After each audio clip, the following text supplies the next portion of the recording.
ಭೀಮಾ ಕೋರೆಗಾಂವ್ ವಿಜಯೋತ್ಸವ ಕಾರ್ಯಕ್ರಮದಲ್ಲಿ ಭಾಗವಹಿಸ್ತಾ ಇದ್ದೇವೆ.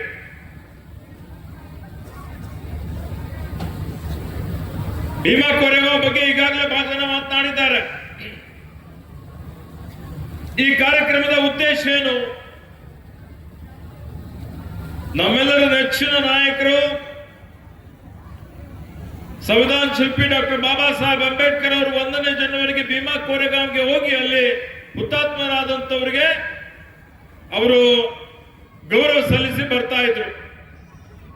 ಅದರ ಸಂಕೇತವಾಗಿ ಈಗ ನಾವು ಭೀಮಾ ಕೋರೆಗಾಂವ್ ವಿಜಯೋತ್ಸವ ಆಚರಿಸ್ತಾ ಇದ್ದೇವೆ.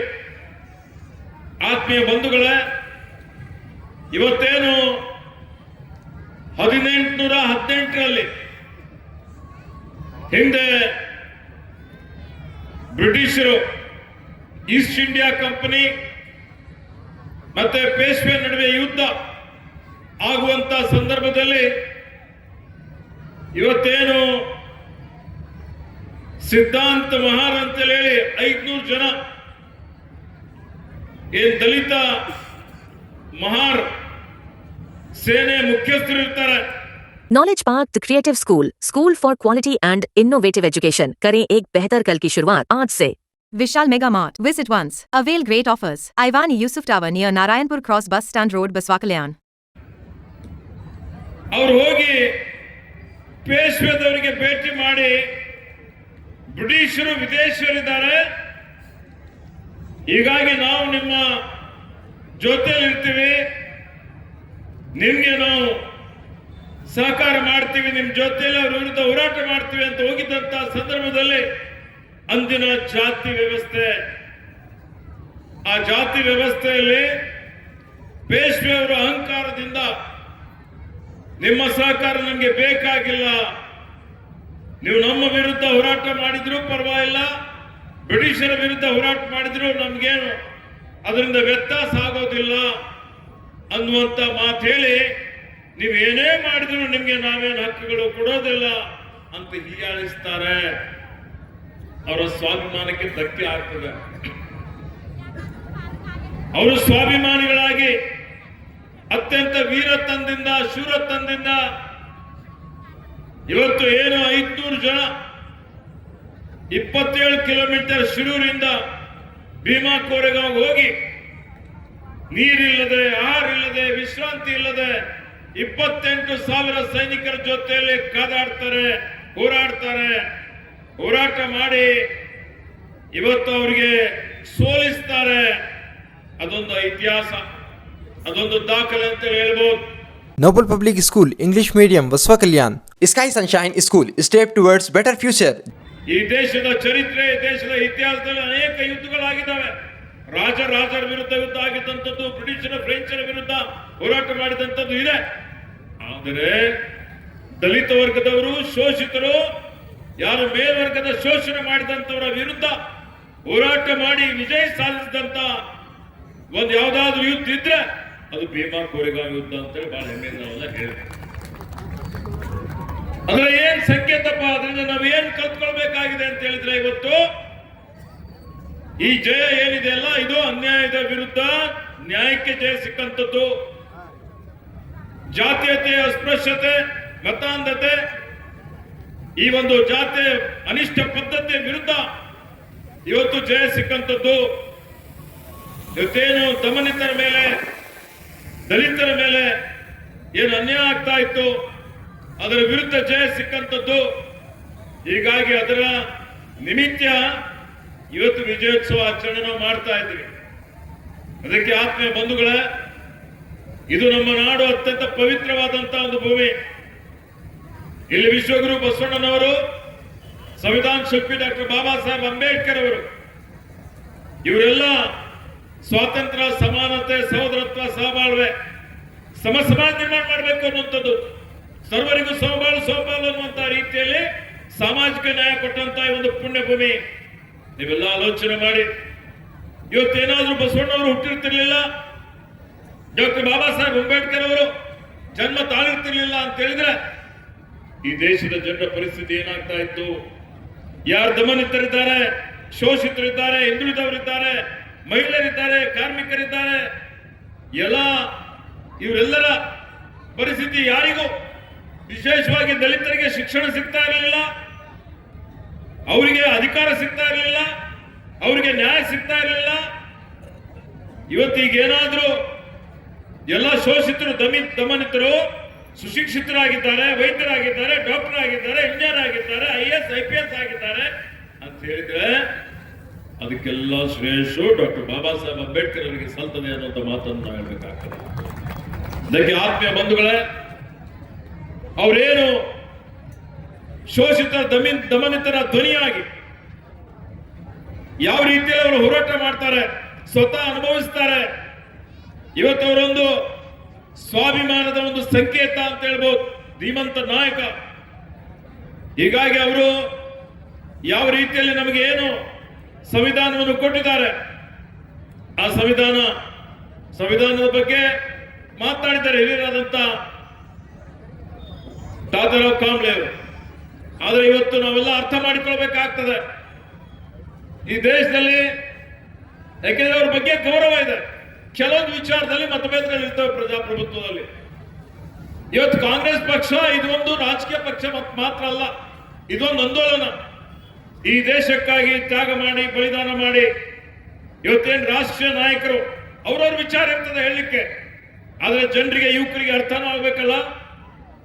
ಇವತ್ತು ಎಲ್ರಿಗೂ ಸಾಮಾಜಿಕ ನ್ಯಾಯ ಸಿಗಬೇಕು ಅಂತ ಹೇಳಿ 5 ವರ್ಷ 10 ವರ್ಷ ಜೈಲಿಗೆ ಹೋಗಿ ಸೆರೆಮನೆ ಅನುಭವಿಸಿ ಆಸ್ತಿ ಪಾಸ್ತಿ ಎಲ್ಲ ನಷ್ಟ ಮಾಡಿಕೊಂಡು ಜನರಿಗಾಗಿ ಹೋರಾಟ ಮಾಡಿದಂಥದ್ದು ಇವತ್ತು ಯಾವ್ದಾದ್ರೂ ಪಕ್ಷ ಇದ್ರೆ ಅದು ಕಾಂಗ್ರೆಸ್ ಪಕ್ಷ ಅಂತ ನಾವು ಹೇಳ್ಬೇಕಾಗ್ತದೆ.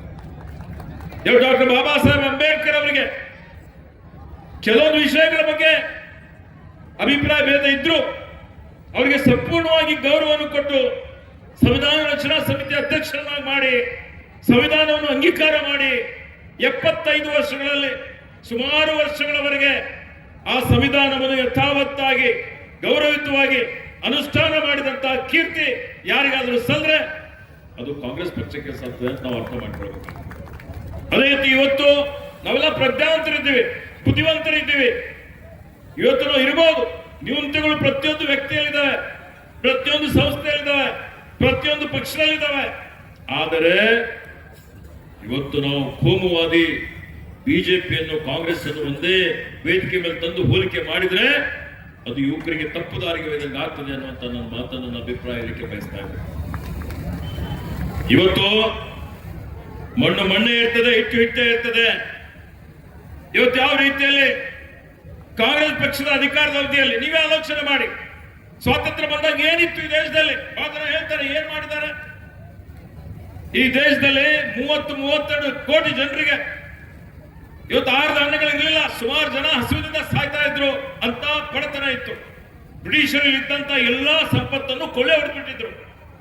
ಎಲ್ಲ ಯಾವುದೇ ಸೈನ್ಯ ಇದ್ದಿಲ್ಲ, ಗಡಿ ಇದ್ದಿಲ್ಲ, ಏನು ಇದ್ದಿಲ್ಲ. ಕೊಡೋ ಹೊತ್ತಿನಲ್ಲಿ ಇವತ್ತು ಯಾವ ರೀತಿಯಲ್ಲಿ ಕೋಮುವಾದಿ ಶಕ್ತಿಗಳು ಜಾತಿಗಳಲ್ಲಿ ಧರ್ಮಗಳಲ್ಲಿ ಇವತ್ತು ಭಾವನಾತ್ಮಕ ವಿಷಯಗಳನ್ನು ಕೇಳಿಸಿ ಜನರಿಗೆ ಹೊಡೆದಾಡುವ ನೀತಿ ಅನುಸರಿಸ್ತಾ ಇದ್ದಾರೆ ಇವತ್ತಿನ ಕೇಂದ್ರದ ಸರ್ಕಾರ.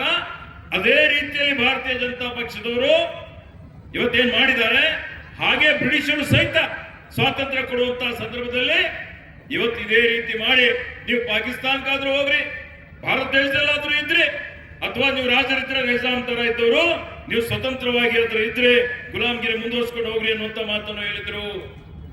ಎಲ್ಲರನ್ನೂ ಒಗ್ಗೂಡಿಸಿ ಇವತ್ತು ಈ ದೇಶವನ್ನು ಹಂತದಲ್ಲಿ ಇವತ್ತು ಇಡೀ ಜಗತ್ತಿನಲ್ಲಿ ನಾವೆಲ್ಲ ತಲೆ ಎತ್ತಿ ಮೆರೆಯುವಂತೆ ಮಾಡಿದಂತಹ ಕೀರ್ತಿ ಇವತ್ತು ಈ ಪಕ್ಷಕ್ಕೆ ಸಲ್ತದೆ. ನಾವು ಅರ್ಥ ಮಾಡಿಕೊಳ್ಬೇಕಾಗ್ತದೆ. ಆತ್ಮೀಯ ಬಂಧುಗಳೇ, ಆಲೋಚನೆ ಮಾಡಿ, 32 ಕೋಟಿ ಜನರಿಗೆ ಆಹಾರ ಧಾನ್ಯಗಳು ಇರದೇ ಇದ್ದಂತಹ ಸಂದರ್ಭದಲ್ಲಿ ಹಸಿರು ಕ್ರಾಂತಿ ಮಾಡಿ 140 ಕೋಟಿ ಜನರಿಗೆ ಆಹಾರ ಧಾನ್ಯಗಳು ಉತ್ಪಾದನೆ ಮಾಡಿ ರಫ್ತು ಮಾಡುವಂತ ಸಾಮರ್ಥ್ಯ ಬಂದಿದೆ ಇವತ್ತು ನಮ್ಮ ದೇಶಕ್ಕೆ. ಈ ದೇಶದಲ್ಲಿರುವಂತ ಎಲ್ಲಾ ಸಮುದಾಯದವರು, ಯಾರು ಗುಡಿಸಲಿರುವಂತವರು, ಇವತ್ತೇನು ದಲಿತರ ಮಕ್ಕಳು, ಹಿಂದುಳಿದವರ ಮಕ್ಕಳು, ದಮಂತರ ಮಕ್ಕಳು, ರೈತರ ಮಕ್ಕಳು, ಕಾರ್ಮಿಕರ ಮಕ್ಕಳು, ಇವತ್ತು ಇಲ್ಲಿ ಅಷ್ಟೇ ಅಲ್ಲ, ದೇಶ ವಿದೇಶಗಳಲ್ಲಿ ಜಗತ್ತು ನಮ್ಮ ಕಡೆ ನೋಡ್ತಾ ಇದೆ. ಯಾಕೆ? ನಮ್ಮಲ್ಲಿರುವಂತಹ ಮಾನವ ಶಕ್ತಿ, ನಮ್ಮಲ್ಲಿರುವಂತಹ ಮಾನವ ಸಂಪನ್ಮೂಲ, ನಮ್ಮಲ್ಲಿ ಏನು ವೈದ್ಯರಾಗಿದ್ದಾರೆ, ಡಾಕ್ಟರ್ ಆಗಿದ್ದಾರೆ, ಪರಿಣಿತರಾಗಿದ್ದಾರೆ, ನಮ್ಮ ಮಕ್ಕಳೇ ಇವತ್ತು ಜಡ್ಜ್ಗಳಾಗಿದ್ದಾರೆ, ಇವತ್ತು ದೊಡ್ಡ ದೊಡ್ಡ ಸ್ಥಾನದಲ್ಲಿದ್ದಾರೆ, ದೊಡ್ಡ ದೊಡ್ಡ ಅಮೆರಿಕ, ಲಂಡನ್, ಪ್ಯಾರಿಸ್ ನಲ್ಲಿ ಇವೆನ್ನೋದಲ್ಲಿ ಕೆಲಸ ಮಾಡ್ತಾ ಇದ್ದಾರೆ. ಯಾರ ಕೊಡುಗೆ ಇದೆ ಇದು? ನಾವೆಲ್ಲ ಆಲೋಚನೆ ಮಾಡಬೇಕಾಗ್ತದೆ. ಸಂಪರ್ಕ ಕ್ಷೇತ್ರ ಇಷ್ಟೊಂದು ಕ್ರಾಂತಿ ಆಗಿದೆ. ಒಬ್ಬ ಸಣ್ಣ ಬಡವ ಇದ್ರು, ಇವತ್ತು ಇಡೀ ಜಗತ್ತಿನಲ್ಲಿ ಏನ್ ನಡೀತಾ ಇದೆ ನಾವು ನೋಡ್ತಾ ಇದ್ದೀವಿ. ಅಂಗೈಯಲ್ಲಿ ಜಗತ್ತು ಅಂತ ಹೇಳ್ತೀವಿ, ಅದರ ಕೊಡುಗೆ ಯಾರಿಗೆ ಹೋಗ್ತದೆ? ಆಲೋಚನೆ ಮಾಡಬೇಕಾಗ್ತದೆ. ಇವತ್ತೇನು ಯಾವ ರೀತಿಯಲ್ಲಿ ರಾಮರಾಜ್ಯ ಮಾಡ್ತೀವಿ ಅಂತ ಹೇಳಿ ಹೊರಟು ರಾವಣ ರಾಜ್ಯ ಮಾಡ್ಲಿಕ್ಕೆ ಕೊಟ್ಟಿದಾರಲ್ಲ, ಅವರಿಗೆ ನಮಗೆ ಕಾಂಗ್ರೆಸ್ಗೆ ಹೋಲಿಸ್ಲಿಕ್ಕೆ ಸಾಧ್ಯನಾ? ನಾವೆಲ್ಲ ಆಲೋಚನೆ ಮಾಡಬೇಕಾಗ್ತದೆ. ಇವತ್ತು ಯಾವ गृह मंत्री केंद्र अमित शाह जो लोकसभा में उन्होंने संविधान शिल्पी डॉक्टर बाबा साहब अंबेडकर के बारे में जो उन्होंने अवहेलन की बातें करे, वो पूरा देश में सभी जितने भी अंबेडकर के भक्त हैं सभी लोग उसका खंडन किए हैं। तो भी ये जो शब्द कैसे आते हैं, बाहर दिखाते हैं, संविधान को लेके बुक लेके उसको नमन करते हैं, अंदर की बात अलग है। अंदर में जो चल रहा था वही बात लोकसभा में आ गया। आने के बाद अब प्रतिरोध हो रहा है, प्रतिभटना हो रहा है, तो उसको चेंज करने की कोशिश कर रहे हैं। क्या ऐसे लोग गृह मंत्री रहना चाहिए? ऐसे लोगों को जो ना अधिकार से उखाड़ के फेंकना हमारे कर्तव्य है क्या नहीं है? है क्या नहीं भैया? उनको हमको पूरा बराबर कर सकते हैं क्या? तो भाई ये जो आज चल रहा है, पूरे स्वायत्त संस्थाएं जितने भी हैं, पहले कभी ऐसा हुआ क्या? आज सीबीआई है, ईडी है, इनकम टैक्स है, पूरे जितने संवैधानिक संस्थाएं हैं, ये पूरे संस्थाओं को जितने विरोध पक्ष के लोग हैं उनके नेताओं को, मुख्यमंत्री को पकड़ के ही जो ना जेल में डाल रहे हैं। ये लोकतंत्र है? ये संविधान का अनुष्ठान करने का तरीका है क्या? बताइए। तो भाई और बहनों, आज जो हम लोग कह रहे हैं संविधान खतरे में है, आज लोकतंत्र खतरे में है, ये आंदोलन चल रहा है क्योंकि उनकी जो मंशा है या हमको समझना चाहिए। इसलिए मैं कहना चाह रहा हूं कि आज जिस तरह से बाबा साहब अंबेडकर के जमाने में जो चल रहा था, आंदोलन चल रहा था, वही आंदोलन को अभी भी हमको आगे बढ़ाना है। मैं आपको इतना ही कहना चाहता हूं, आप सब लोगों के आशीर्वाद से, कर्नाटक की जनता के आशीर्वाद से आज कर्नाटक में कांग्रेस पार्टी अधिकार में है। ನೀವೆಲ್ಲ ನಮಗೆ ಸಹಕಾರ ಮಾಡಿದ್ರಿ। ಇವತ್ತು आप देख सकते हैं, हमने जो भी बोला था, जो भी भरोसा दिया था, पूरे भरोसा हमने अनुष्ठान में लेके आया है। आज देखिए 5 गारंटी हमने दिए थे। 5 गारंटी जितने लोग दलित है, दमनित है, पिछड़े हैं, कार्मिक है, महिलाएं हैं, युवक लोग हैं, किसान लोग हैं, सभी के उद्धार के लिए, सभी को सामाजिक न्याय देने के लिए 55,000 करोड़ रुपए हमारे बजट में रखे। आज जो पूरे देश में ही एक जन आदर्श सभी को दिखे जैसा, जो हमारे विरोधी लोग, भारतीय जनता पक्ष के लोग बोलते थे अगर हम लोग गारंटियां अमल में लेके आते तो कर्नाटक राज्य का दिवाली होता है। क्या दिवाली हुआ? क्या दिवाली हो गए? क्या हमारे कुछ अधिकारी बैठे हैं, संबल साल सिगलत डेवलपमेंट हो रहा है क्या नहीं हो रहा है? पूरा डेवलपमेंट भी हो रहा है, ये भी हम लोग गरीबों की भलाई के लिए कर रहे हैं। कि वो लोग करे क्या करे? वो लोग कुछ तो करे। ब्रह्मांड भ्रष्टाचार अब क्या हो रहा है देश में? आज गरीब हो रहा है, जो पूरे अगर्भ श्रीमंत है, श्रीमंत छोड़ो, अगर्भ श्रीमंत, यहां तो कोई नहीं। कल्याण कर्नाटक में एक अदानी अंबानी ऐसे 10-10 लोगों को जो सरकार का मदद मिल रहा है, जो ये लोग उनको बढ़ा रहे हैं, ये आपके सामने आप लोग देख रहे हैं। एक की संपत्ति 10-10 लाख करोड़, 20-20 लाख करोड़। क्या ये जो संपत्ति में डिफरेंस आ रहा है, आगे क्या होने वाला है? क्या फिर गुलामगिरी की तरफ जाने का इरादा है सभी लोग? हमको आलोचना करना चाहिए। देश में जो हो रहा है आज, जितने महिलाओं के ऊपर, पिछड़े हुए लोगों के ऊपर अन्याय हो रहा है, अत्याचार हो रहा है, धर्म के नाम पे लोगों को डराया जा रहा है, एक समुदाय को निशाना बना के उनके खिलाफ जो कायदा बना रहे हैं, कानून बना रहे हैं, तो इससे क्या देश की एकता, अखंडता बरकरार रह सकती है?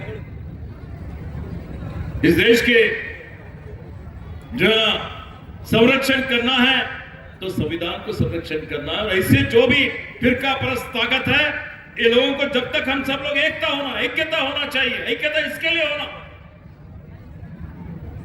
एकता के साथ अगर जड़ से उनको उखाड़ फेंके तो फिर इस देश का भला हो जाएगा, सभी लोगों का अच्छा ही होगा करके मैं बोलना चाहता हूं।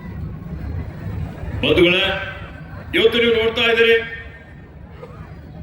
ನೀವೆಲ್ಲ ಸಹಕಾರ ಮಾಡಿದಿರಿ. ಲೋಕಸಭೆ ಚುನಾವಣೆಯಲ್ಲಿ ನೀವು ಸುಪುತ್ರನಾದಂತ ಸಾಗರ್ ಖಂಡ್ರೆ ಅವರಿಗೆ ಭಾರಿ ಬೆಂಬಲ ಕೊಟ್ಟಿದ್ದೀರಿ, ಸಂಪೂರ್ಣವಾಗಿ ಅವರಿಗೆ ಭಾರಿ ಪ್ರಚಂಡ ಬಹುಮತದಿಂದ ಗೆಲ್ಲಿಸಿಕೊಟ್ಟಿದ್ದೀರಿ. ಅದಕ್ಕೆ ಮತ್ತೊಮ್ಮೆ ನಾನು ನನ್ನ ಪರವಾಗಿ ತಮ್ಮೆಲ್ಲರಿಗೆ ಕೃತಜ್ಞತೆಗಳನ್ನು ಸಲ್ಲಿಸ್ತಾ ಇದ್ದೇನೆ. ದೊಡ್ಡ ಜವಾಬ್ದಾರಿಯಾಗಿದೆ.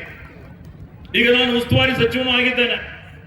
ದಾತಾರ ಅವರು ಹೇಳಿದ್ದಾರೆ ಬಸವ ಕಲ್ಯಾಣ ಜಿಲ್ಲಾ ಕೇಂದ್ರ ಮಾಡಬೇಕು ಅಂತ ಹೇಳಿ. ನನ್ನ ಮನಸ್ಸಲ್ಲೂ ಜಿಲ್ಲಾ ಕೇಂದ್ರ ಮಾಡಬೇಕು ಅಂತ ನಾನು ಅದಕ್ಕಾಗಿ ಹೋರಾಟ ಮಾಡ್ತೇನೆ, ಸರ್ಕಾರದಲ್ಲಿದ್ರೂ ಹೋರಾಟ ಮಾಡ್ತೇನೆ. बसव कल्याण डेवलप हो रहा है, प्रगति हो रहा है, आप लोग देख रहे हैं. ಇಲ್ಲೇನು ಇಡೀ ಜಗತ್ತಿನ ಪ್ರಥಮ ಸಂಸತ್ತು ಅಂತ ಹೇಳ್ತೀವಿ ಪಾರ್ಲಿಮೆಂಟ್. ಇಡೀ ಜಗತ್ತಿನ ಪ್ರಥಮ ಸಂಸತ್ತು ಅಂದ್ರೆ 12ನೇ ಶತಮಾನದಲ್ಲಿ ಪ್ರಜಾಪ್ರಭುತ್ವದ ಪರಿಕಲ್ಪನೆ ಕೊಟ್ಟಂತದ್ದು ಈ ಅನುಭವ ಮಂಟಪ. ಈ ಅನುಭವ ಮಂಟಪ ನೂತನವಾಗಿ ಆಗ್ಬೇಕು ಅಂತೇಳಿ ಪಟ್ಟದೇವ್ರದು ನಮ್ಮ ತಂದೆಯವರು ಭೀಮಣ್ಣ ಖಂಡ್ರೆಯವ್ರದ್ದು ಕನಸಿತ್ತು.